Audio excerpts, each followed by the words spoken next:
Box 13, with the star of Paramount Pictures, Alan Ladd, as Dan Holliday.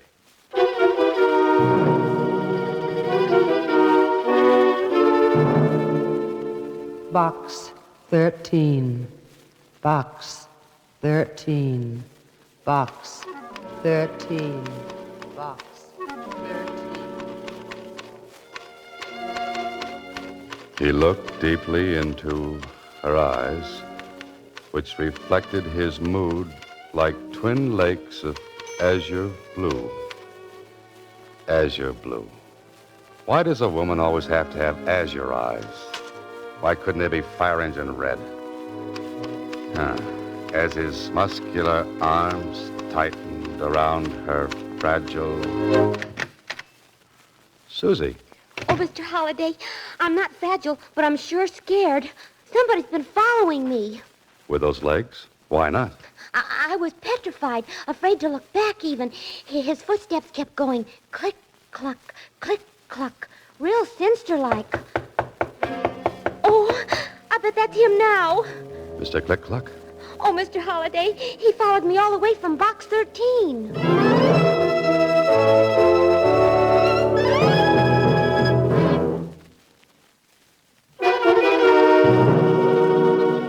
And now, Box 13, starring Alan Ladd as Dan Holliday.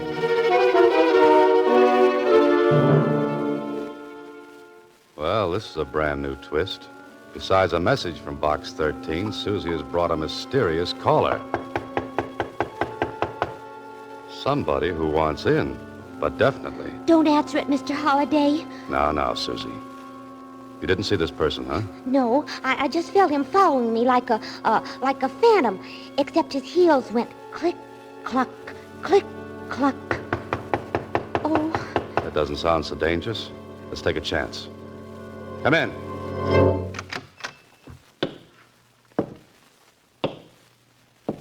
Oh. Silly me. I ought to be ashamed for being such a fraidy cat. Look who it is. Well, Susie, who is it? I don't know. Who are you, mister? My name is George Flitt. I'm a detective. And you're Dan Holliday, the writer. It's on the door. A detective, huh? Why, he isn't any bigger than me. But I have nerves of steel and the heart of a lion. Oh, I see. And what brings you here, Mr. Flitt? Well... Who? Nerves of steel, heart of a lion. That was no fair, girlie. You took me by surprise. Susie. Now, Mr. Flitt. Why don't you open the envelope I put in Box 13? Here it is, Mr. Holliday. Oh, thanks. Open it. I'm all gooselumps. Okay. Well, what do you know? Why, there's nothing written on the paper. How about that, Flitt? See how clever I am?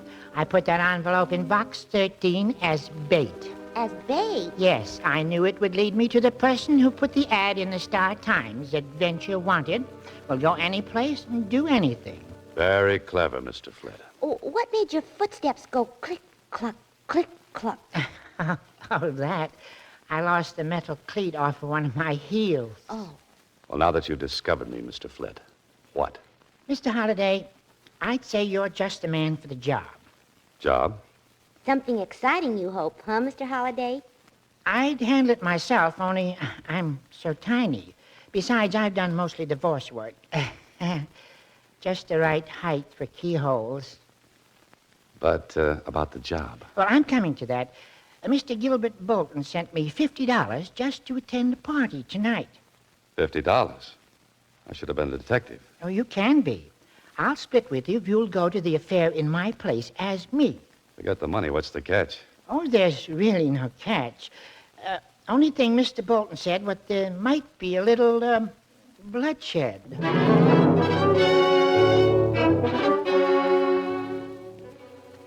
Well, this holiday is the wackiest situation yet from good old Box 13.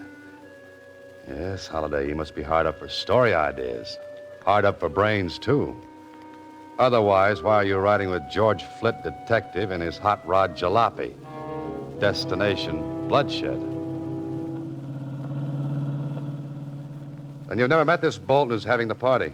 No, but he phoned and explained that the party is going to be at his nephew's place, Kenneth Bolton. Kenneth, huh? What about the bloodshed? Well, as I understand it, Kenneth's father, that is, Gilbert Bolton's brother, committed suicide not so long ago. Oh. Gilbert said the boy is suffering from neurasthenia, I think he said. Psychoneurotic, huh? Yes, on account of the way his father died. Gilbert's afraid the boy may take his own life tonight. Why tonight, especially? Well, it seems that Kenneth drinks a lot at these parties and gets depressed. And my job is... To see that he doesn't commit suicide tonight. I've looked forward to more pleasant evenings. I think that's the place up ahead with all the lights on. Yeah, that's the address you mentioned. We must be about 15 miles from town. 14 7/10 by my speedometer. Well, Flit, I may as well take off. What are you going to do? Oh, I'll sit here in my car and listen to the radio, sort of keep my eye on things from the outside. Good idea. See you later, then.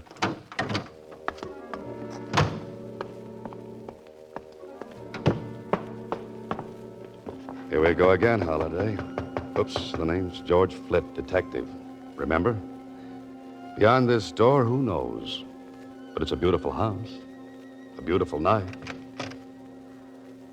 and a beautiful girl. Good evening. Oh, good evening. I'm looking for Mr. Gilbert Bolton. Won't you come in?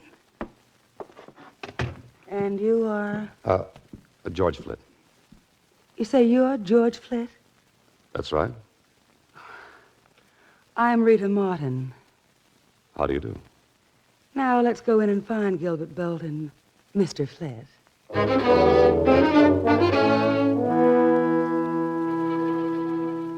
Oh, Holiday, here's a jungle cat. A vampire right out of Terry and the Pirates. That jet black hair, those heavy-lidded eyes, that glistening crimson mouth. And something else. Yes, heavy, cloying, sensuous. A perfume such as you've never known before. That's something to remember this Rita Martin by. Mm-hmm. Oh, there you are. Oh, Gilbert. Yes, Rita. Gilbert Bolton. This is George Flit. George, how do you do, Mr. Flit? Mr. Bolton?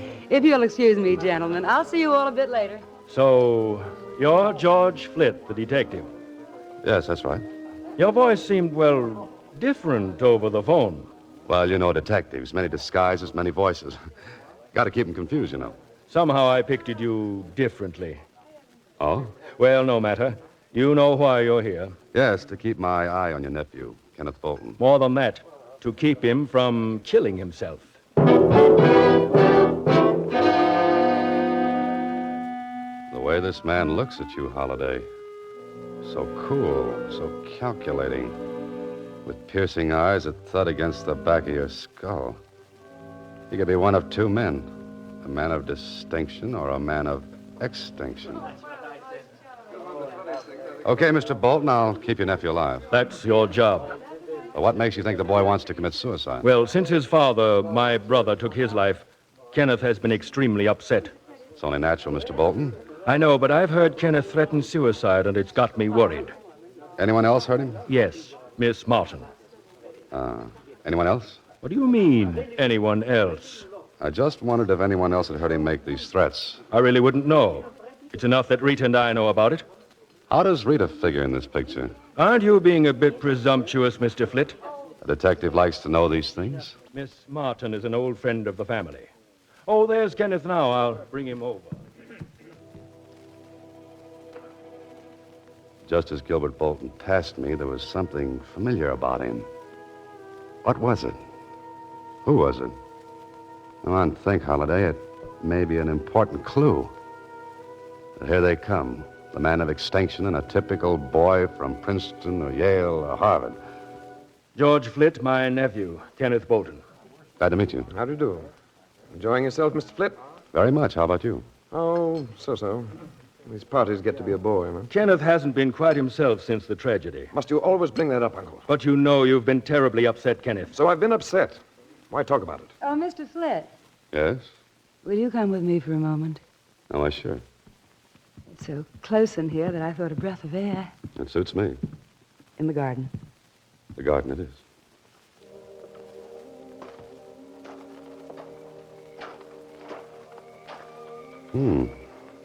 Nice.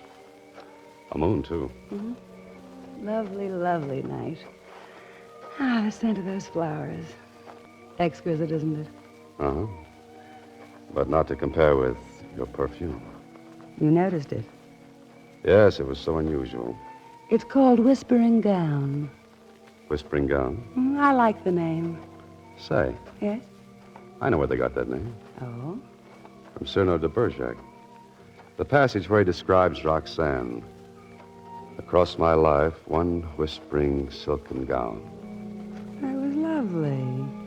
You're quite literary, aren't you, Mr. Flett? Well, yes and no. Just what do you do?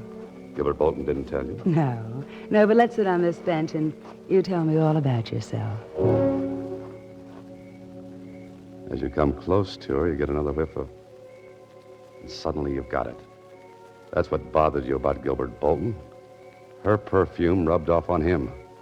It is an old friend of the family. She's young and a close friend of Gilbert Bolton's. She's brought you out here for a reason. Well, aren't you going to sit down? Oh, I sure, but just a minute. I want to borrow some cigarettes. I've got plenty of cigarettes. I'll be right back.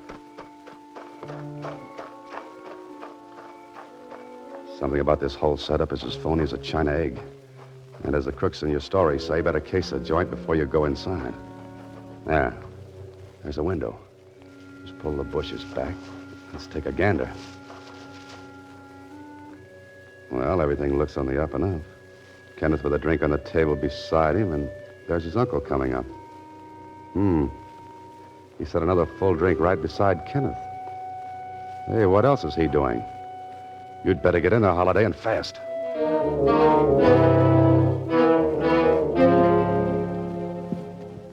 Mind if I join you, gentlemen? Well, not at all, not at all. You appeared quite suddenly.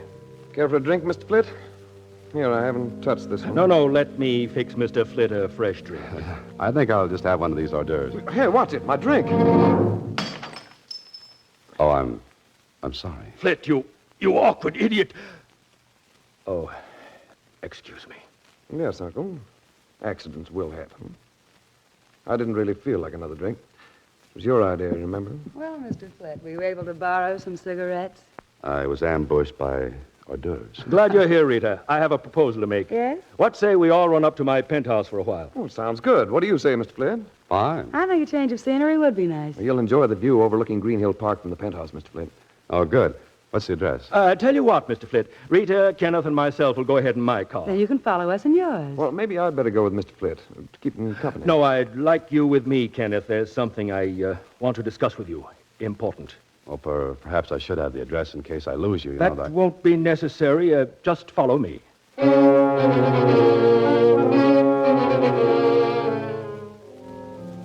Of course, Holiday, you could be wrong, but it looks like Gilbert Bolton isn't too anxious to have you find his penthouse. But you're a suspicious lad, Holiday. You've created so many diabolical characters for so many fiendish plots. Maybe you've become a little touched. The time's a wasting, Holiday. Get to a phone. There it is, end of the hallway. Now, if Mac's on duty in the morgue of the Star-Times, we'll ask a few questions. Star Times reference room. Hello, Mac. This is Dan Holiday. Ah, Danny, what can I do you for? Say, you got anything on the Bolton suicide? Just filed those clips away yesterday. And even if this is a clips joint, I won't charge you a penny. Clips joint. You get it, Dan? Yeah, I get it. But what about Bolton? Poisoned himself. Left all his dough to his son, name of Kenneth. Anything else? Well, there was something about Bolton's brother, Gilbert. He sort of taking over and helping the boy. Kid was pretty broke up. Hey, Dan. Hey, did you hang up? No, but someone did. Someone was listening on another extension.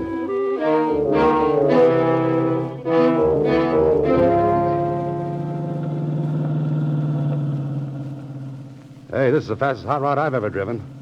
We're keeping right up with the Bolton. And he's doing 70. Wait until you shift into high gear. Where are we going? To a penthouse, I hope. Gilbert Bolton's. What happened at the party? Oh, Rita Martin tried to get me into the garden, and I got suspicious. Trying to keep you away from your job, wasn't she? Yeah, so I rushed back into the house, stopping to case the joint through a window. Case the joint. A detective talk. Yeah, then I got into trouble with Bolton. Well, how? By knocking a drink from his nephew's hand. Huh? What did the uncle do? He got insulting. Then all of a sudden he suggested going to his penthouse. Watch it. He's slowing down. Yeah, I wonder what his idea is. Oh, he's just slowing down for that train. But he only slowed down for a second. Look at him go. I know what he's doing. He's trying to beat that train to the crossing. He's trying to lose us. Step on the gas, Mr. Holliday. Okay. Mr. Holliday, are we going to make it? He made it, but I don't know about us.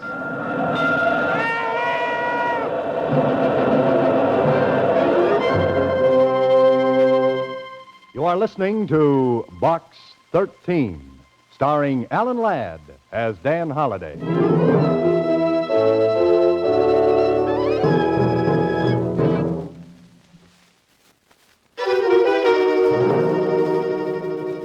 And now, back to Box 13, starring Alan Ladd as Dan Holliday.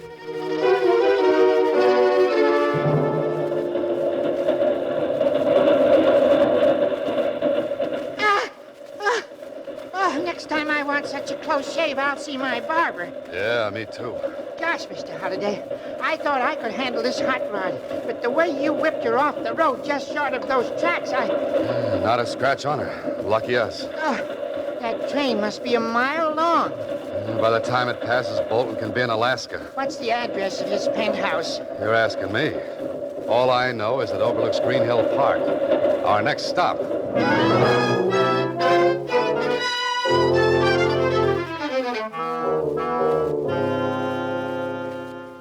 Well, George, Green Hill Park. I bet all these buildings have penthouses. And we'll try them all until we hit the right one. I'll go around this side of the park. Okay, and I'll try the buildings around the other side. Bolton's got to be in one.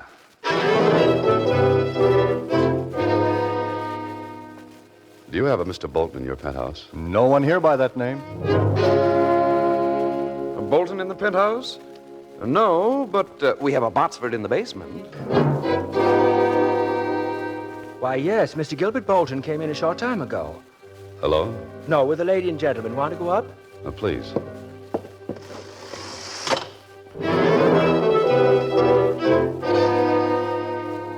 Did Mr. Bolton say anything about expecting more guests? No, sir. Do me a favor. If a little fellow with a squeaky voice shows up asking for Bolton, tell him I'm here, will you? Dan Holliday. Yes, sir. Oh, here you are. Thank you, sir. Your floor, sir. That's the penthouse door over there. Right.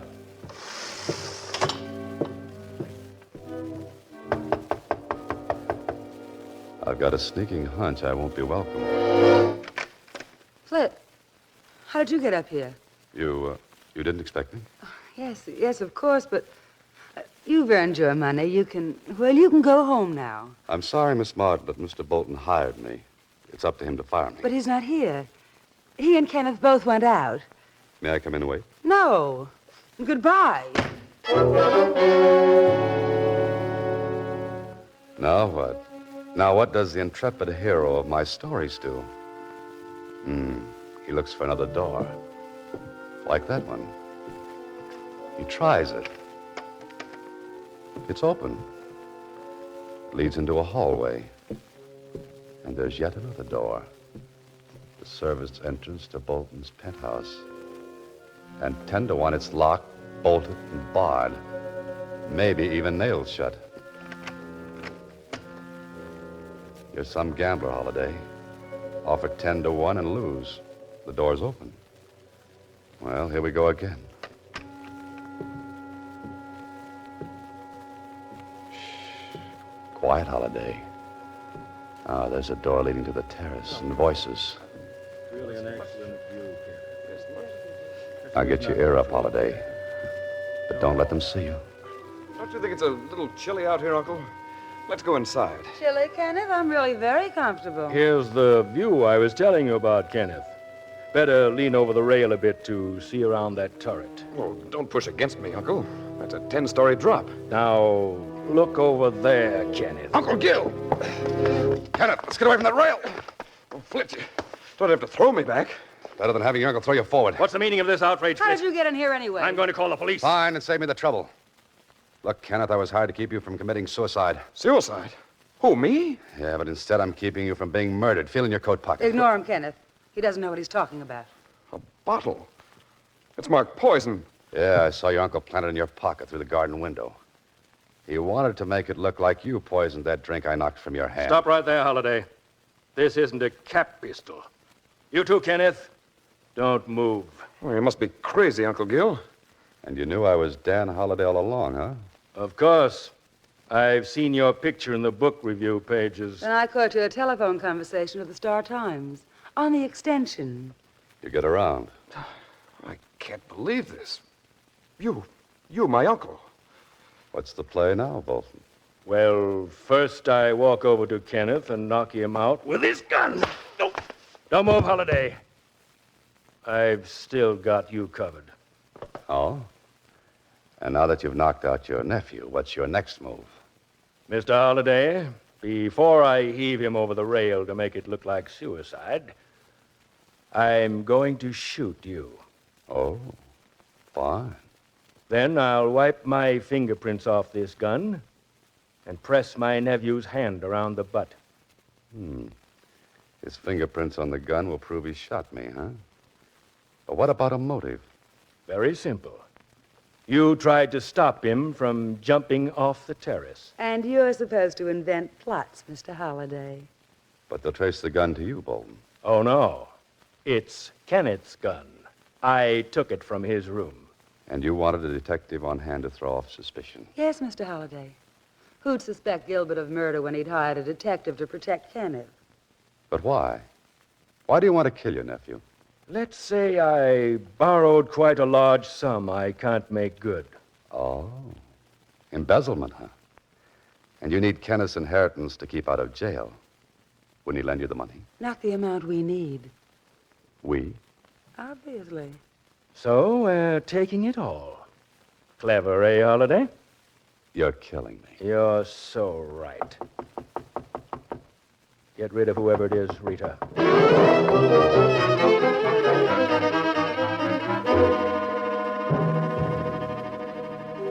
If that isn't help, Holliday, forget about writing the great American novel. No room in a coffin for typing. I tell you, Now listen here, I've got to go in and see. I know. I say you can't come I into this tell you, room. I've got to get here. I know Dan Holliday's in here and nobody's Never mind, keeping Rita. me. I couldn't stop him. I've got plenty of bullets. Welcome to the party, George. Hello, Mr. Holliday. A gun. Let me out of here. Stop! Stop or I'll shoot! Gilbert, watch out! Thanks for the distraction, Flit. Now, Mr. Gilbert Bolton, you know how your nephew feels. Well, I know how it feels to be on the right end of this Smith & Wesson. You knocked him out. What are you going to do? Do? Well, since the party's getting dull, let's invite a few more boys. Say from headquarters. This is Box 13, starring Alan Ladd as Dan Holliday.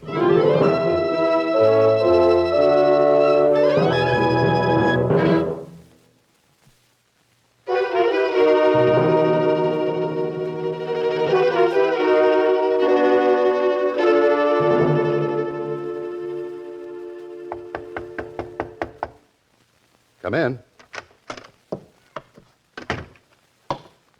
Hello, Mr. Holliday. Hello, Susie. Ah, Mr. George Flit, detective. How's the arm, Mr. Flit? Oh, it's healing up fine. One of the bullets just grazed me. You know, I bled quite a lot. Say, wasn't that awful, them trying to kill that boy? And he really wasn't psycho whatchamacallit at all. Bolton cooked that up to support the suicide story. What's going to happen to them, Mr. Holliday? Well, they've got Bolton for embezzlement and attempted murder. They're holding Rita as his accomplice. And she was such a beautiful girl and so sweet, too. Yes, George, you can say that again. How's the rod hot these days, Mr. Flit? Hot rod, Susie. Hot rod, rod hot, red hot. Oh, how is it anyway? Red hot. Oh, it's fine. And Mr. Holliday, even if I did run away from that gun, I really do have the heart of a lion. But of course, George. Only thing is, it's a scaredy cat lion.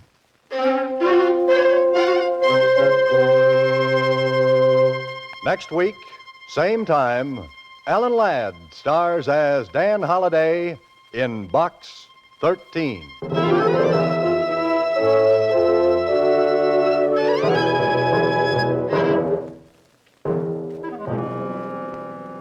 Alan Ladd appears through the courtesy of Paramount Pictures and may currently be seen in Wild Harvest. Box 13 is directed by Ted Hediger. Original music is composed and conducted by Rudy Schrager, with an original story by Larry Kraft. The part of Susie is played by Sylvia Picker. This is a Mayfair production.